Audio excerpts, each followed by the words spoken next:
Is your credit score holding you back from purchasing a home? GC Credit Coaches is a repair company that's made easy.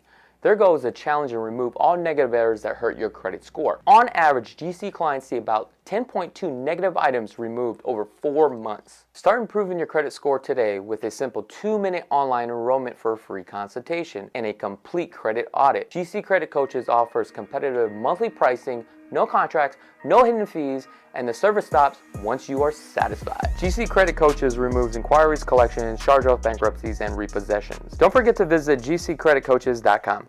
Attention contractors, remodelers, and homeowners. Is your renovation becoming a pain in the glass? Here at Glass Vegas, we take care of all of your glass needs. From a broken window to custom shower doors, mirrors, wine enclosures, storefronts, railings, and much more. We can even help you with new or replacement thermally broken windows. We're a full-service, woman-owned glass company that provides unparalleled workmanship, excellent communication, and great customer service. Glass Vegas. We do glass with class.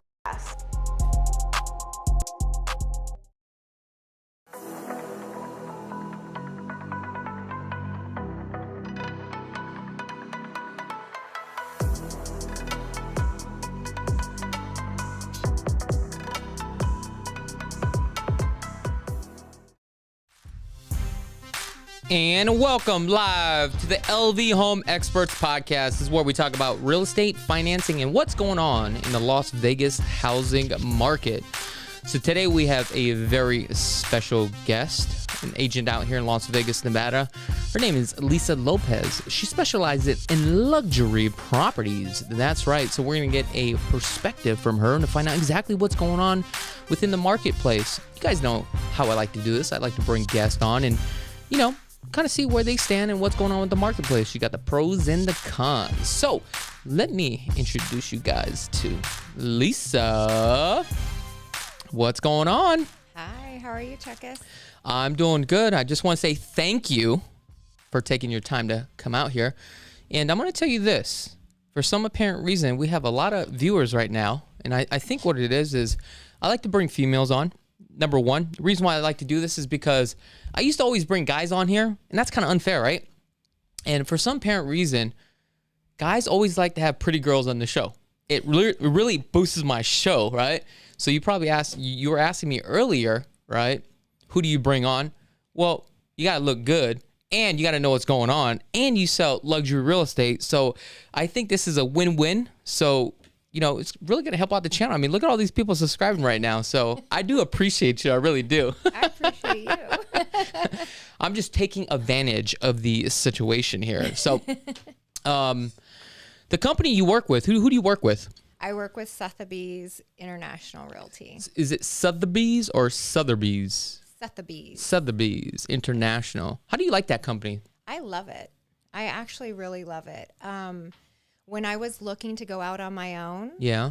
I was looking for a brokerage that could support me so that I could support my clients better on the front end without having to be on a team. And I interviewed several different brokerages, and Sotheby's really, really stood out above the rest. Wait, did you even interview with Simply Vegas? I did not interview. Oh. Well, you don't have the headphones on right now, but I just pushed the button and it goes wah, wah, wah. Well, you didn't ask to interview me.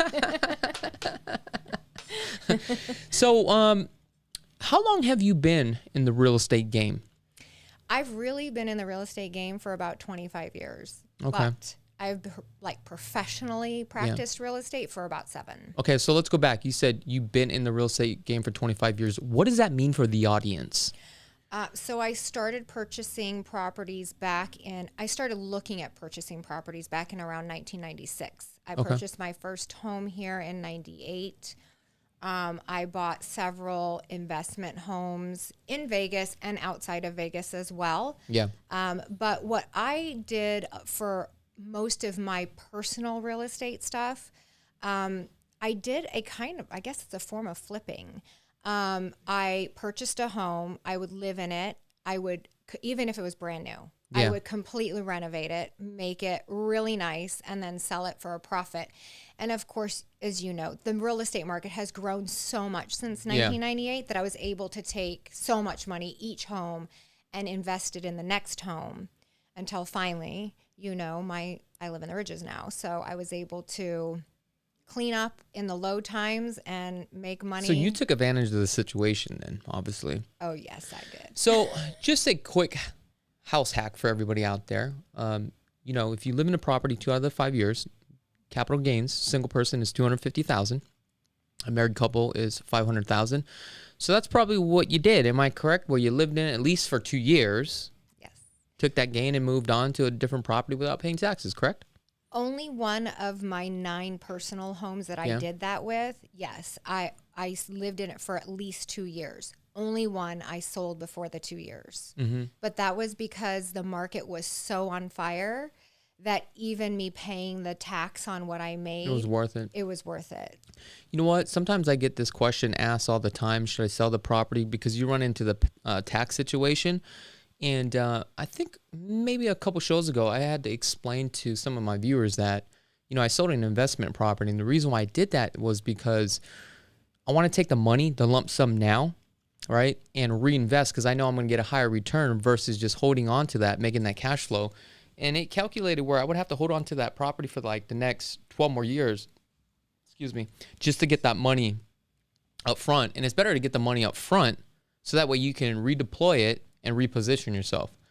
So what I realized with, real estate, it's just a game. And if you understand that game, you can really prosper in this game. Yes. But now I've made a couple of bad moves. I bought one that I thought I was going to make some money, but I'm going to take a hit on it this year. I'm going to lose 20 grand, but if you look overall my portfolio, I'm still ahead of the game. But that kind of hurt, like I just rehabbed the property just to lose 20 grand. Can I tell you a little story? Yes, please do. So that house I told you I sold before the 2 years was up. Yeah. I sold it because I was buying in a brand new community, Madera Canyon. Oh, okay, nice. What is it? South of Anthem Country correct. Club, right? Did you get a nice view on the rock side where you can just see the hills? Because like Madera Canyon has like some of those where they're at the end and you can see like the valley. Gorgeous, right? Oh. They are up against Sloan Canyon right there. Yeah, gorgeous, but no. Okay. I was one of the first. I was the 4th home to move into that neighborhood. Which is the best thing to do. Yes, but I bought the biggest lot. Yeah. So I had a half-acre lot in there. So I was going off size because I had 4 kids at the time. Yeah. I wanted space. So bought that house, and that was around 2006. So can you imagine what happened? Did you end up short selling that one? Did you take a loss? I did not short sell. I took a $360,000 loss. Oh, now you just made me feel good about myself. Yeah, you should. But let me tell you, because this is like the same. So many people are afraid to make moves when the market's down. Yeah. But when you sell down, you buy down. Yeah. So because I sold that house when I did, and I really jumped ship because that neighborhood was starting to kind of fall. Pulte started it. Then I think Pulte started a lower division home in that same neighborhood.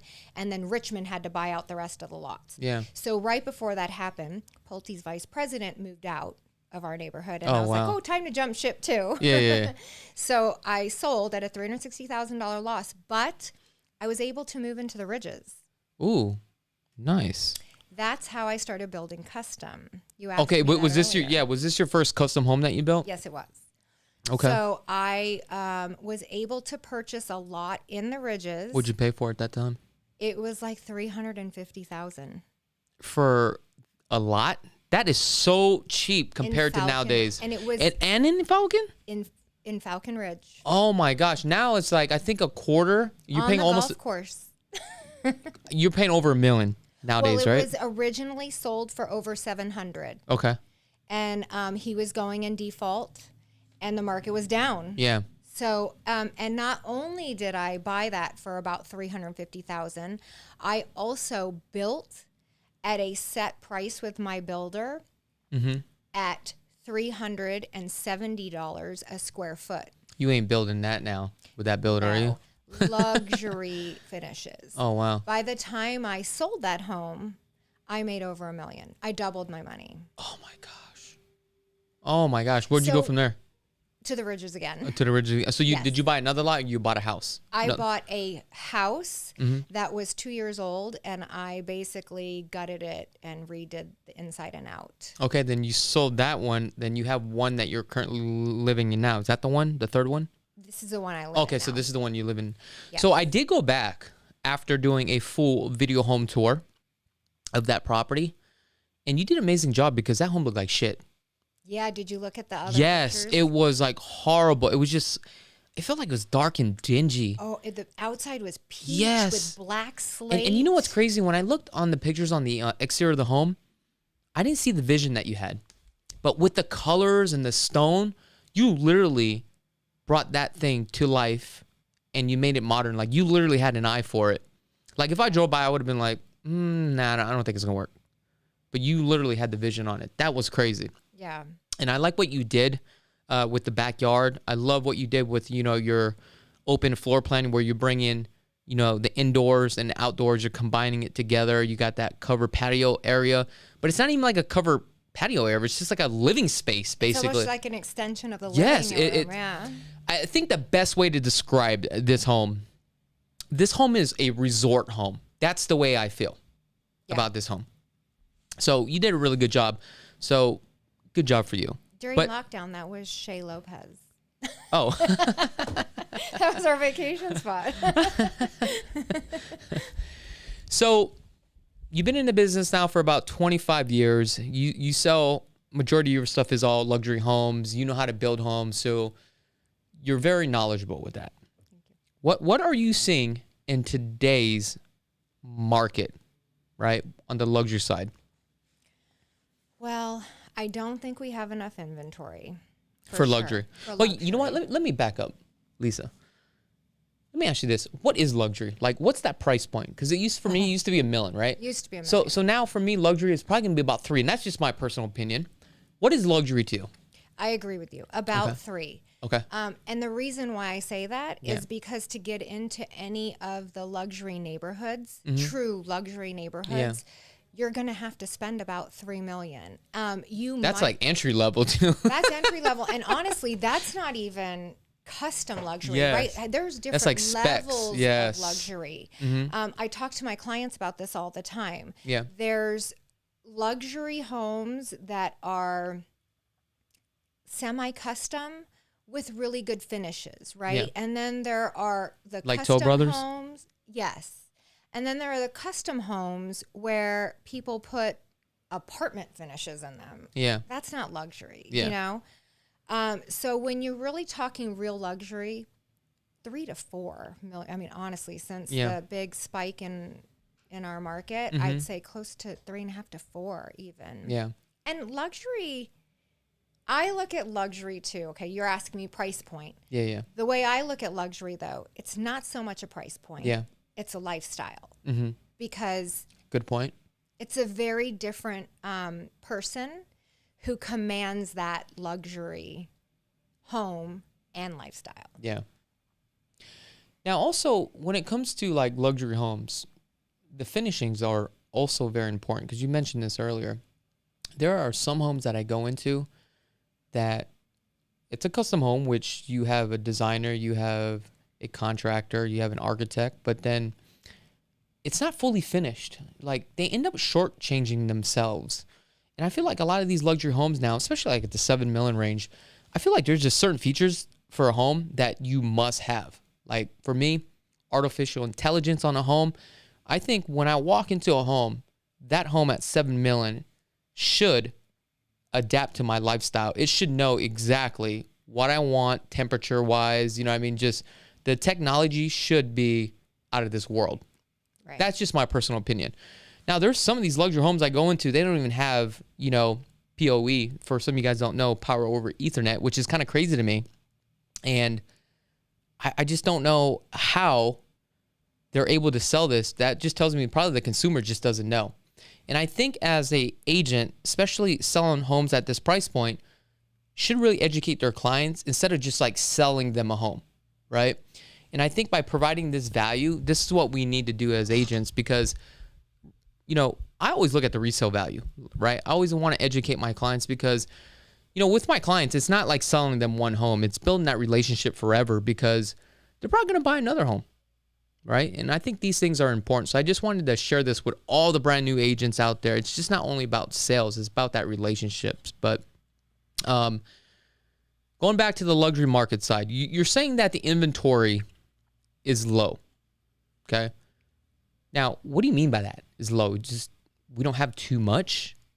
We don't have the number of properties on the market to choose from, really. So what I'm seeing is happening is everyone's inflating their prices in the luxury market. And like we were talking about, finishes and things like that, even construction finishes, not just actual material finishes,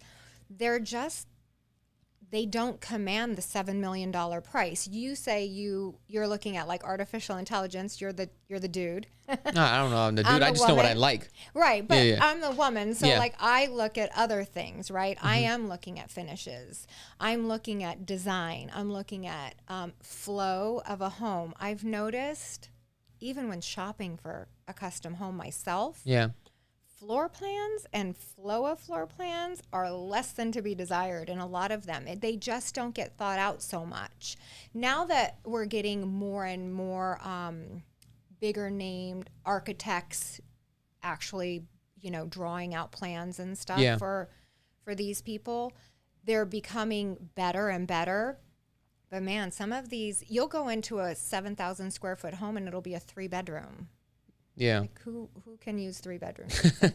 So what are your luxury clients or clients that have this kind of money? What are they looking for? Like, what's the style now? Obviously, it's like that desert contemporary, right? But like, can you kind of explain more in depth? Like, what are your clients looking for? Like, what do you see at that price point? So a lot of my clients aren't even necessarily looking for just desert contemporary because it's it can be a very cold feel. I like that. So a lot of my clients are looking for grand feel, but homey. So kind of like more of the coastal type of feel? Coastal, like, bringing in more organic elements. Feeling less like a mausoleum or like you're walking into the aria. You mentioned my home that I live in now. Before, when I walked in there, I thought it looked like the aria. It didn't look like a home. And it takes the right eye to make those things blend. But that's what I'm really seeing from my clients. My clients want views. That's important. Views. I think views at that price point is a very big deal because when I start getting into the 2.5 million, one of the things that the clients will ask me, hey, I'm looking for a home with a view. I'm like, dude, even at 2.5, that's going to be hard. But I mean, there are some homes that, like one right now that just came up in South Summerlin, and it's by Toll Brothers. They got one with a view. I think it's like at 2.3, 2.4, which is great. But then the problem is, like, if I'm going to pay 2.3 for a Toll Brothers, right, which is a semi-custom, and it's not a true custom home, but then you also got to take a look at the neighborhood. I would rather be the lowest price point in an exclusive neighborhood versus being like the highest price point, the king of the hill, in a track home. Because I'm always looking at the resale value, right? Because like you said, you're buying that lifestyle. So that's just my opinion. Now, with your buyers, right, are they mostly cash or are they financing? Like what's the percentage of that you're seeing? So weird. I have almost all finance. Okay. My clients understand that debt is good. Yeah. Some debt, right? And they don't want to tie up their money. Now that money is more expensive, they're still financing. They're just leveraging out their money. Yeah. Which is a smart part. So you would say 95% of your clients or 100%? Finance. 100% of my clients now are finance. Wow, that's amazing. Well, I guess that would make sense. I mean, as long as you're bringing in the money, it just doesn't matter. I mean, you're just leveraging yourself out. They just don't. My clients, when I talk to them, they don't want to have all their cash tied up. They'd rather be able to spend it in other places. And even when somebody's talking about buying in cash for me, there is a very healthy debt. You have to have some debt because real estate is a great investment. I will preach that all day long. I invest in real estate myself, but It's not because you're an agent, is it? but I mean, sometimes you need cash. Yeah. And sometimes you can make more money in the stock market Yeah. in other ways, you Now, know, so. You did mention earlier that on the luxury side, we have less inventory, right? And also a lot of sellers have their home overpriced. Don't you think it's overpriced because they know, based upon what's going on in today's market, that they know that the buyer is going to lowball them? And number two is maybe the seller doesn't really need to sell. They're just not that motivated, right? Because they got cash too. Do you know what I'm saying? I mean, what are your thoughts on that? I think that there is a lot of listings that are out there right now where they're just trying to see how much money they can get. Yeah. And they are not reasonable, because if you put a reasonable offer in, I haven't had one really accepted because they think that someone's going to come by and purchase for the higher price. So yeah, I'm still seeing some really stubborn sellers out there that think their houses are really worth it, or they just want to see who's going to buy that home. There's a house in Ascaya we were just talking about, and I couldn't believe what that house sold for, price per square foot. Yeah. But there's always someone, I don't know how long it will take, but there's always someone out there who will just go, this is the house, especially in that price point. This is the house I want. I don't care if it's over market. I don't care if it appraises. I'm buying it because this is what I want. Because when you have that much money, It doesn't matter. yeah. Totally understandable. I know Not that everybody sometimes. does that though. It's nice though, right? It's a fluke. And I think a lot of sellers are holding out for that buyer. Okay. Now, also, based upon what's going on, are you seeing buyers or just like lowballing offers? Like, hey, you know what? If I can get a price, $500,000 below, just submit it. Are you seeing that kind of stuff? Yeah. Yes, definitely. Definitely seeing that. But typically that's how it is when you're dealing with, $5 million and above. Asking for $500,000 is only 10%, which is not that much. And the sellers always list it for higher than what it really is because they know that they're going to get a low ball offer. So it's almost like a game. Does that make sense? It Yes, really is, right? I do think it's a game, and it's a horrible game because you never is. know where to come in. Exactly. If you're on the buy side, right? And even when you're listing a house, you're like, how high should I list over? Because I don't know how low someone's going to lowball the listing. But yeah, I definitely am seeing a lot of people lowballing. What really frustrates me, Chuck, is when you have a seller who is also going to be a buyer. Yeah. And their buyers say, like, your listing gets an offer, and that buyer needs something, concessions, towards closing or whatever, a rate buy down. But then when your seller is trying to, okay, so that offer comes through and they're like, no, why would I do that? I'm not doing that for the buyer. Yeah. But that same seller will go to a home and want to buy that home and ask for the freaking moon and stars. Same thing. It's ridiculous because I'm like, you cannot do this. Yeah. You don't want to accept a $5,000 concession on your house, but you want this person to like give you $100,000 off, plus the bar stools, plus the pool table, plus the outdoor furniture. People are very unreasonable right now. I'm finding that is funny that you say that. And I'm an agent, and I always have to become a psychologist and talk my clients down or do whatever I got to do, right, to get the deal done. But I also am guilty on doing that as well because I just have a property that I'm selling, and I just went under contract, and I did the same thing. And I know it, but I think it's human nature it is that we do that, right? But it's always good to have somebody that's from the outside can kind of give them a little push or a shake and say, hey, guys, this is what's going on. This is what needs to be done. Yeah. But that's a job of a real estate agent. I mean, that's what we do. But I do want to put that out there that I do the exact same thing. So there's nothing wrong with that.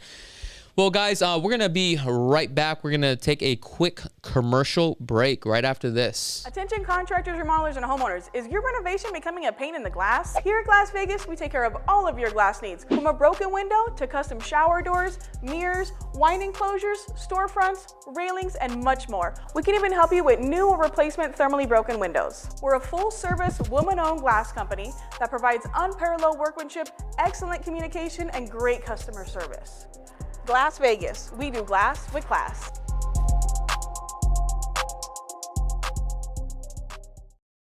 Is your credit score holding you back from purchasing a home? GC Credit Coaches is a repair company that's made easy.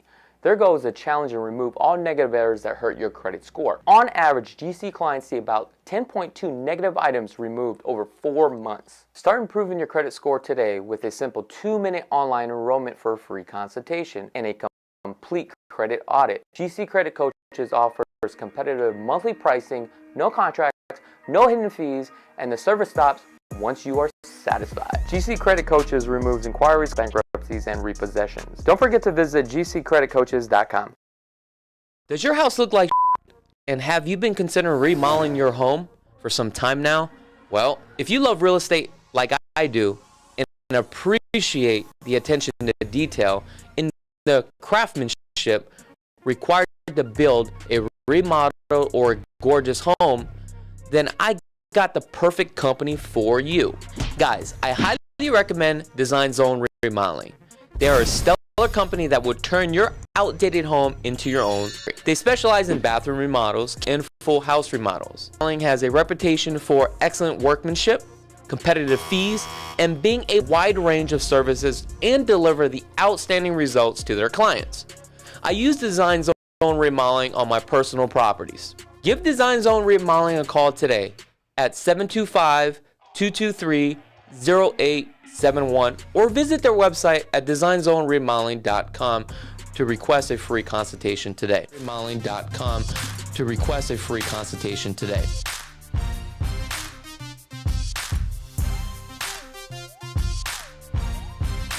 And welcome back live to the LV Home Experts Podcast. And my special guest, Lisa Lopez. She specializes in luxury listings out here in Las Vegas, Nevada. We're just talking about the luxury market. So if this is your first time tuning in, yo, I'm Chakits Krulsawat. And guys, don't forget to subscribe to the channel too as well. And you know what? We haven't had a super chat for some time. So give me a super chat, guys. All right, let's get right back into it. Luxury market. Any tips of buying a home right now in the luxury space? Tips? I mean, first of all, my biggest tip would always be to make sure you find an agent that is educated in luxury homes. Is that a big deal versus having somebody that is a go-getter? I mean, a transaction is a transaction. It doesn't matter if it's, 10 million or, 200,000, right? Well, a transaction is a transaction behind the scenes, but not up front. So as you're shopping for homes, you really should have someone who is familiar with finishes, floor plans, the luxury neighborhoods and what each one offers. The schools around there. What is it that your client needs? There are different needs of a luxury client. Mm-hmm. So the other big pieces, which I pride my own business on, is the hands-on, white glove concierge approach. My clients don't have to lift a finger. I do everything. I show up for everything. If there's repairs needed, I show up for sellers, buyers, either one. If my buyers can't be there, I will find a way to make it work so they don't have to be there. Yeah. Just really going above and beyond because they're busy. Luxury, people who qualify for luxury homes are busy people. They're busy making money. So you know what? I noticed that in their... I don't want to say they're more sophisticated. I think they're just like ready to go. They know the process. If they like something, they're going to buy it. And I noticed that they don't want to be like hassled too much. Like I'm working with a couple right now. It's just like we just text each other back and forth. It's not like we're constantly looking at properties. Hey, if it pops up, I like it. Let's just go look at it. Yeah. It's just they're very busy. And I totally understand that. But once the actual, like, first of all, while you're shopping, Yeah. your agent has to know certain things. There are things in a custom home that are not in semi-custom homes or track homes. That's important. Give me For some example, examples. Yes. Wine cellars. Yeah. Huge one. Okay. Do you know the difference between a wine cellar and a wine room? Tell me. So One's a wine chilled. cellar is chilled. Correct. Sorry, I didn't want to interrupt you. Right. I just felt like I had to answer that question. I don't know why. Thank you. I felt like I was on a test or Right. something. So it Like, has shit. to be chilled. I was Yeah, yeah. testing you. Okay. I want to know your knowledge. No, I'm Yeah. kidding. Ooh, I pulled that one out of the hat. Right. A wine cellar is actually climate controlled. A wine room is not. That is very important information Yeah. to a buyer, because if you have a buyer who is a wine collector and they think that that's a chilled room And it's and not. it's not, that's a lot of money to fix. And there are a lot of semi-customs where it's more of a display. It's not a wine chiller. And a lot of people do think that, right? Yes. Yes. What else do we look for? So we look for finishes. Are there seamless counters? For example, in my personal home, Yeah. I had to pay a lot of extra money to have a gigantic, oversized, full slab of Calcutta marble to avoid having a seam. Your agent needs That's to dope. know that is a premium. I'm not saying you're going to charge $100,000 extra for that premium, but your agent needs to be able to clock what, finishes in the bathroom. Are they marble? Are they, now porcelain is really big. Yeah. Porcelain slabs are huge. I but- can't believe how porcelain, it's really came a long way. Yes, it has. That stuff used to be the cheap I stuff to know. put in. But now what they can do with porcelain is like unbelievable. Unbelievable. And I do know why it's very expensive. Why? Do you know? No, tell me. It's the installation. Mm-hmm. They crack super easy. So the installers charge extra, almost double, because I'm doing a renovation in Red Rock right now as well. They charge almost double to install it because they crack very easily. Especially if the sides are bigger. And another thing, if it's straight edge versus a bullnose, you don't really have to float it. So it doesn't have to be that level. But if it's a straight edge, like that thing has to be completely leveled on the ground, right? And also if you're doing 3/8 or 1/4 of an inch, the tighter you go, the harder it is. Yes. And I didn't realize all this, right? Yes. But that's just attention to detail. Now, the reason why I know this is because you know how like guys are like into cars and stuff like that? Like they like remodify the car, they know everything. Yeah. I'm the same way with houses. So I just know that. And I know where you're coming from, because when I walk into a home, these are things I look at. I'm like, oh, this person got this. Oh, this person got that. That costs us a lot of money. It's just Right. those little things. It's So weird. when your buyer Yeah. asks, like, for example, right now we were talking about 2 homes that I have a buyer looking Yeah. at, right? I told him specifically, I need to go back to the agent on the house you want. Mm-hmm.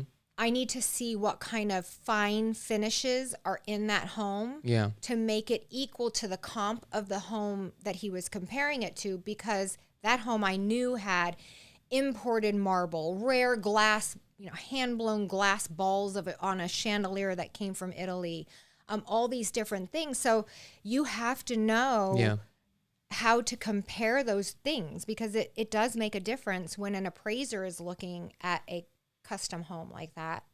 Do you like quartz on the countertops on like a $7 million home?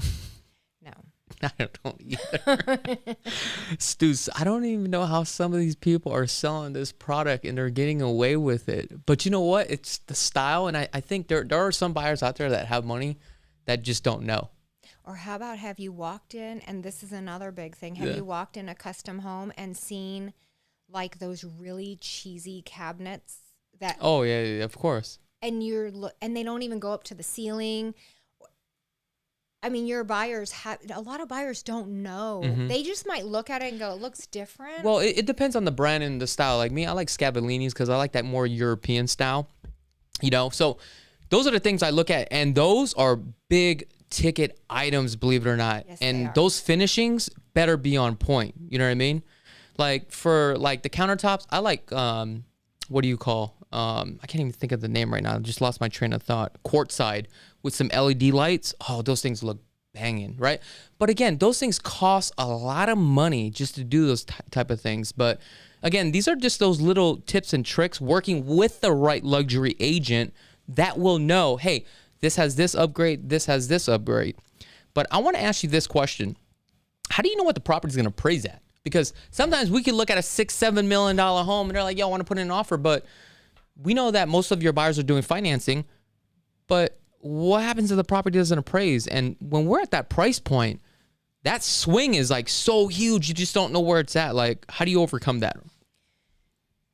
I really don't know how we overcome that. I mean, it's, how do you get it to appraise? Looking at a lot of comps, and I ask a lot of questions. I'm not afraid to go to my broker or another luxury agent in my office and go, what do you think? Yeah. You know, I think we even did that with you when you toured my listing. Yeah. What do you think? Because we were so close in price. Yeah. And we're like, God, do we go high? Do we go low? What do you do? So to me, it's a lot of talking. I talk to other agents. Yeah. I am not afraid to talk to the listing agent about their house and why they listed it that way, what made them come to that price. So you're really plugged in. You're trying to gauge the market, kind of get the feel, see what else is selling, finishing, and fixtures that they have. You have to in the custom home world and the luxury world because everything's so different. Your neighbor could put in, I'm not talking about like the real deal Scavellini, type cabinets, but I'm talking about the knockoffs. Yeah. So you have to, your neighbor could do that. And it can still sell for premium prices sometimes because you have uneducated people. And then you have unhappy buyers in the end because they realize they have to redo so much, But you asked what happens when the appraisal comes back and it's different. At that price point, like I said, luxury is not a price point. It's a lifestyle. Yeah. How bad do you want it? And a lot of those people want what they want, and they'll come up with the cash to pay the difference. Wow. Oof. I got to step up my game. I don't know how that feels. Neither do I. Well, you're at the ridges. I'm still moving up to the ridges. I'm right behind you, but I'm still at a distance. So what else other things that you look at? I mean, obviously the kitchen is like one of the first things that you take a look at, right? We've never talked about structure of a home, the way it was designed as far as structural wise, because you have some contractors out there that will do a good job, right? And some contractors out there, they're just slapping this stuff together. And I see this a lot on regular tract homes at $450,000. Like, I don't even know how things are getting passed with the county on some of these things I look at. It is unbelievable. What are the things you look out for when it comes to like structural wise, especially if you're building a custom home with a client and you're dealing with a contractor? So first of all, I look at reputation. Okay. First and foremost. But then along the build process, is that what you're asking Yes. me? So I'm really big about hiring outside inspectors during the build process, even on a new build tract home, because they're going to tell you everything's great. And things pass county inspection all the time that in the end never should have passed county. Yeah. I don't know how they pass, right? Mm-hmm. So if you have a third party that you're paying and they can look at the bones, one of the biggest inspections I think along the way is right before they close the walls. Yeah, the frame walk. Yes. Yeah, your builder will take you on a frame walk and they're going to show you all the great things they did and how they put in everything you ordered. Yeah. But they're not checking like the sturdiness of the frame. They're not checking the work of the frame, right? Mm-hmm. So that's why I have an inspector go. On my personal properties, I always have them inspected during the frame walk because you'll find loose floorboards, you'll find any kind of electrical problems, plumbing issues, and they can be remedied before the walls go up. Yeah. Which I don't know if you've ever had a squeaky floorboard in your house. I have because I've built so many homes in Vegas with, the construction going up. I think that's all the homes. It gets a little bit loose, but I did do a quick video. I want to just mention real quick that if that happens and you have carpet, they actually make screws that you can literally screw down through the carpet into the subfloor. So that way you don't have to rip your carpet off. Just a quick tip. Just want to let you guys know that. I didn't know that. That's a great tip. Yes. Because I just did a video on this too. Oh, did you really? And when it happened to me. Yeah. Because It does happen when the house settles, right? Yeah. But it shouldn't be happening in the first year. Yeah. That should not happen. And when you have a squeaky floorboard, you don't know if the squeak is from here. You could be stepping here and it's squeaking over there. So when they try to find that floorboard, back in the day, I didn't know this now, but you had to move your furniture. You had to pull the carpet up, figure out which board was squeaking. Sometimes it was, let's fix this one. Oh, it's not fixed anymore. Let's go back. You know what I mean? So it's a pain in the butt. But that's a great tip. See, I know a little bit about something. Also, I want to mention this with luxury homes, and I think a lot of buyers don't ask this, and I think you guys should as a buyer. You know, there are builders out there, and there's third-party companies with Hertz ratings where they pressurize the home. They check the efficiency of the home, right? I think on the luxury side, you know, what insulation is such a big deal. And I don't think buyers really look at that. As far as the R rating, is it R30, R38? Is it blown-in insulation? Is it batten insulation? Do they have radiant barrier in the home? I think these are things that luxury buyers should be looking at and asking the listing agent, what does the home have? Because you can also have a beautiful 7,000 square feet home, but if it's not insulated and your power bill is like $8,000 a month, that's a whole different story. Am I right with that? Yeah, definitely. Definitely right. And you're right. I have never been asked that. Really? No. The one thing I look for is the depth of the windowsill. Yeah. That tells me if it's a 2x6 or 2x4, whatever it is. Yeah, definitely. That's a good tip. I do look for that. And I guess I just assume when it's like the 2x6 or whatever, that it has extra insulation in there to fill that space. But I've never even had a client ask me that. Yeah, so look, if you work with her, now you got to ask. But here's the thing, because she didn't know that, and I trumped her. If you're buying a luxury home, you better buy one from me. Nah, I'm just kidding. But yeah, on the exterior walls, typically, according to code, it is R10, but you can do it up to R15. Obviously, the higher the rating is, the better it is. But the thing about with the blown-in insulation, it's great as far as an R value. But the reason why I don't like it is because, especially on the walls, if you got to rerun wire, it's hard to shove things through. But it's okay. There are some companies out there that will do spray foam, and spray foam is even better. But that's even harder to run wire. So if you're gonna do something like that, you make sure to run, you know, the PoE, your coax cable, run everything that you need to do, especially with electronics, because once that's sprayed in there, you're completely done. Also, another thing that people miss is that if you have 2 floors, right, and one of the bedrooms is above a garage, you also need to make sure that the garage is also insulated underneath. Like, you have that option to do that upgrade, or even on the sides. Reason why this is important, because sometimes people want to work outside in their garage. Not me, but there are like other people that like to work on their cars or whatever's.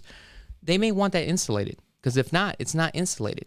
And also the subfloors on the second floor is not insulated. So if you're getting all that heat or the cold air, whoever stays in that room is going to run into some big trouble, because you're going to start to realize, whoa, why is this room so cold, or why is it so hot? And the temperatures are completely different. Now, talking about that, I want to get into like air conditioning work too as well. And I think this is another big deal. We talked about like certain items that you look at on a luxury home, right? One thing I hate is the standard grills that they have. Like this is like the attention to detail that I look at. It just drives me nuts. You know those standard square grills? At this point, when you're spending $4 or $5 million, you better have some sort of linear grill that's but what streamlined. about the houses that were built before the linear grills? I mean, there's nothing that you can do. I'm talking about now. Okay. Right? You got to have that linear grill, right? You also got to check the AC unit. Is it a 14 SEER? Is it a 16 SEER? Right? How many zones do you have? How many air conditionings do you have? All this plays a big factor, right? Because you may want one room at a certain temperature versus the other room, and you want to make sure that that home is really airtight to run maximum capacity, and also you want to keep your bills lower than ever. So I don't know if I'm just trying to sell myself or not, but I'm about to be winded. Is it working? That's funny that you mentioned ACs though, because I was thinking about ACs during the inspection. Yeah. When I was talking about the inspection thing. And this goes for any home. And we are seeing some flips in the luxury space, right? That is something that really bothers me. They'll make a house so brand new and they'll have 20-year-old ACs outside. I always check for my clients. It's very important to me. That is true. What you're saying. And the reason why they don't do that, because it's going to cost them money. And that's another thing. If we go into air conditioning units, I don't know what year it is, but you got to check.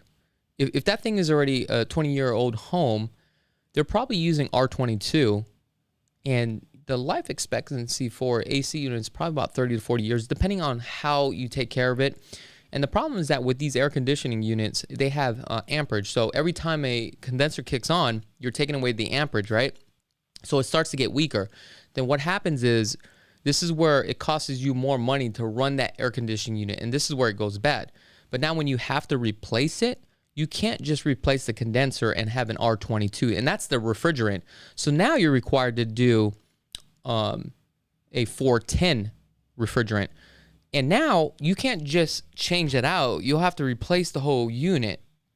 That's the problem. And that's where if you got 4 or 5 units and just the condenser alone are running $5,000, that's $20,000. So it's just something that you have to keep in mind. However, typically on these new luxury homes, you're not going to run into that problem.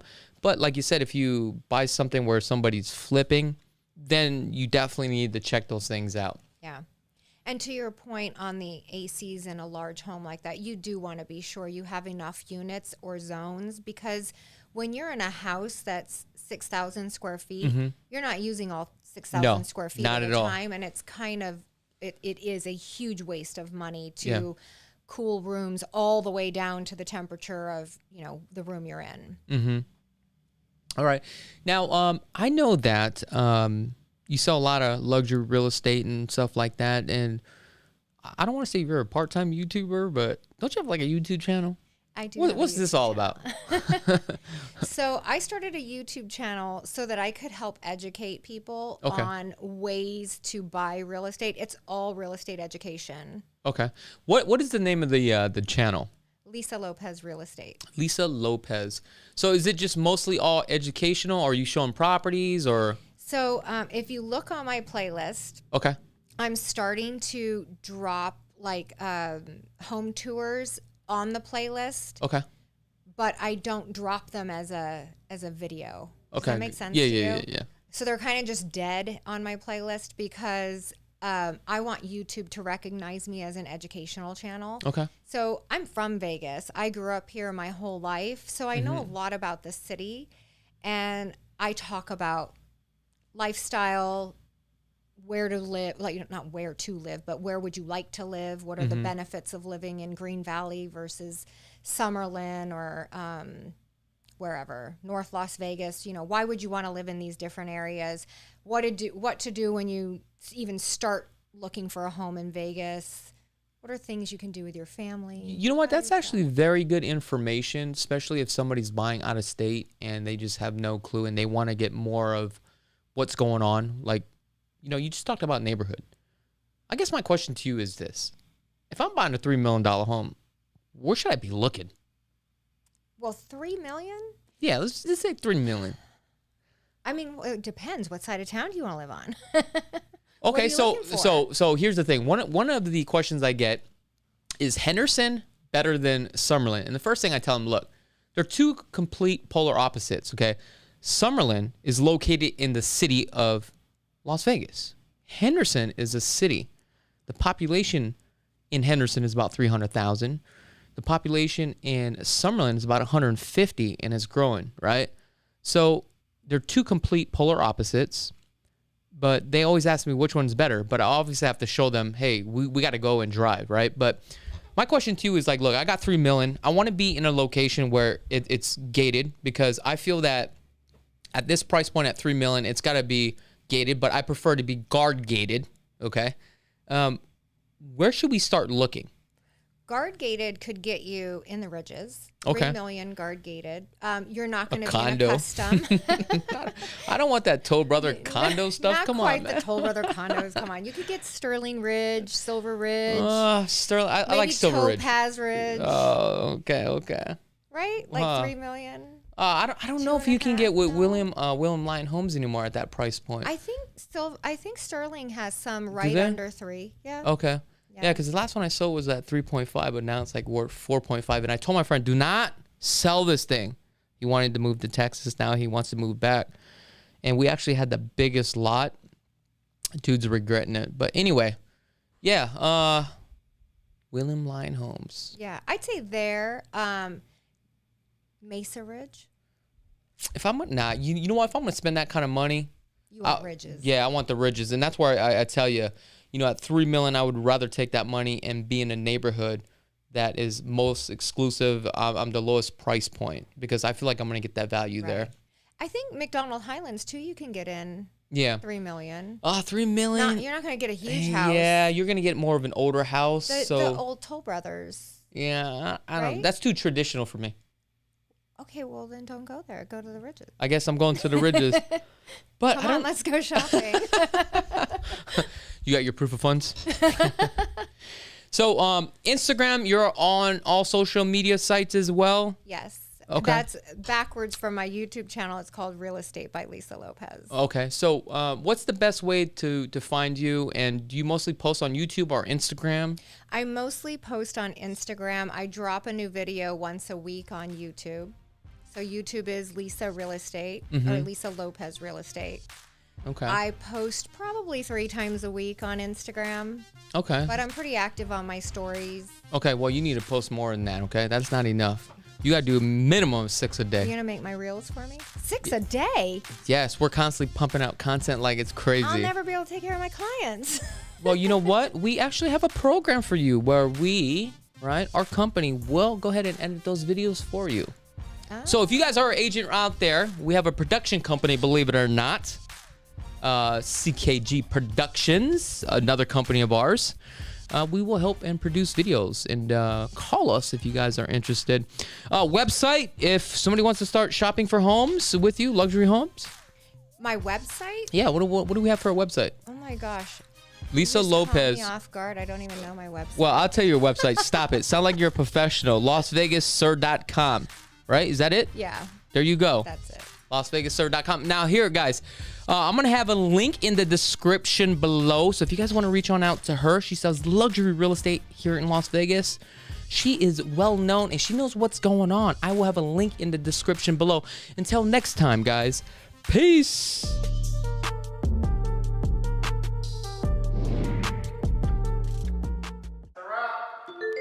Hi, Chakits. I have been following you and watching your YouTube channel for years. I have decided to finally relocate to Las Vegas and want to start a new chapter in my life. I know you're the perfect realtor to help guide me to find my next dream home. I am looking for a modern kitchen, large backyard with a pool and a golf course community. My name is Chakits Krulsawat with Simply Vegas, a licensed real estate agent out here in Las Vegas, Nevada. I help buyers like this all the time. So if you're looking for a licensed professional, give us a call at 702-319-1092 or visit lvhomeexperts.com. Buying a home starts here.